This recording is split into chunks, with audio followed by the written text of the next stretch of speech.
Yeah!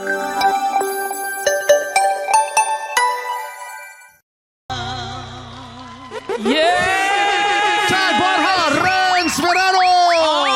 Grabe naman yun. Ang galing! Free concert! Sarap pakinggan, no? Ang gagaling umawit. Nakakakilig. Yun Walang yun. kupas! Siyempre, iba talaga ang ating mga OPM Masters. Sir Chad and Sir Renz, bumati muna po kayo sa ating mga tiktropa. Yes. Tropa! Mag-ingay! Hey! Hey! Hey! Hey! Hey!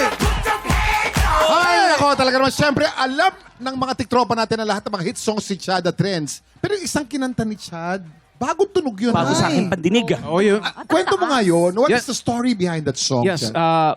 it's the title is Orasan, arranged by Noel Mendez and sinulat naman ni Maida Barrientos. It will be out very soon, very soon. Malapit na. And then it's under Sony.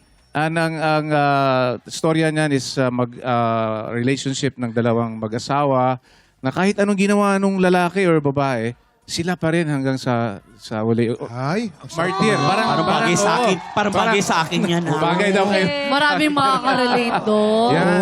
The title Orasan, yan. Orasan. Chad, invite mo rin sila sa dun sa upcoming concert mo. Yes, Mga tiktropa natin. July 17, I'll be at the gym of SBMA with Miss Jamie Rivera. And medyo malapit na rin ito, October 17, in Davao USET Gym with Miss Lani, Miss Salucha. Wow. I'll be guesting. And yan, of course, abangan niyo po yung Orasan, yung buong kanta. It will be out on Spotify, all digital platforms. And thank you so much for having me here. Again, I think this is my third time. Yes. Maraming salamat. You're always welcome. Ilalagay po namin yan sa playlist namin. Yes, pakinggan ko nga yung buong Maraming lyrics. Si Sir Renz, then may pasabog, may Ay! kinanta ring bago, yung Hiram.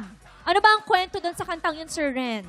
Nako, yung Hiram naman, ano to matagal na niyang pinagmamasdan itong isang babae. Hindi niya pinapansin.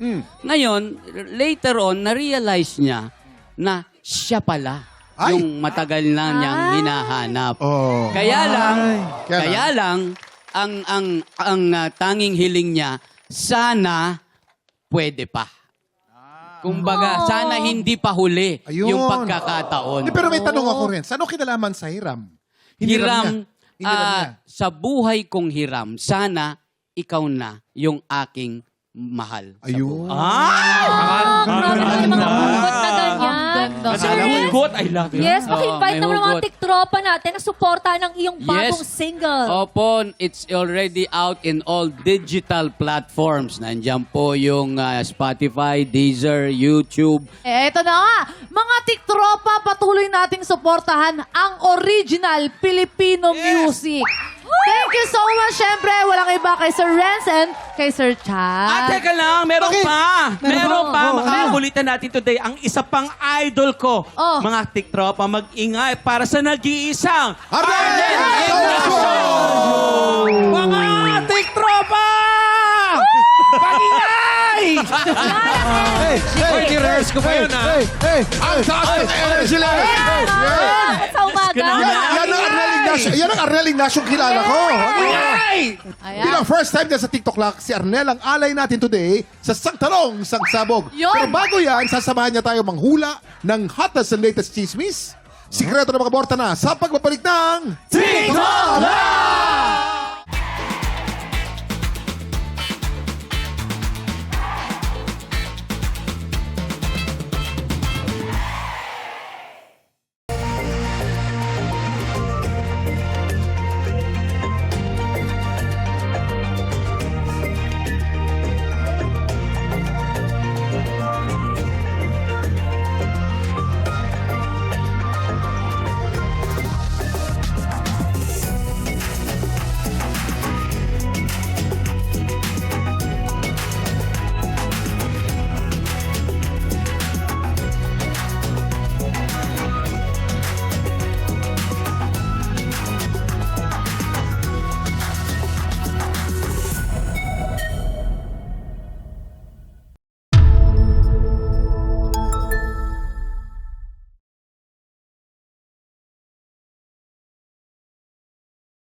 Tik Tropa, Pinanood mo hanggang sa dulo itong video na to, very good ka! For more happy time, watch more TikTok Clock videos on our official social media pages and subscribe to GMA Network official YouTube channel.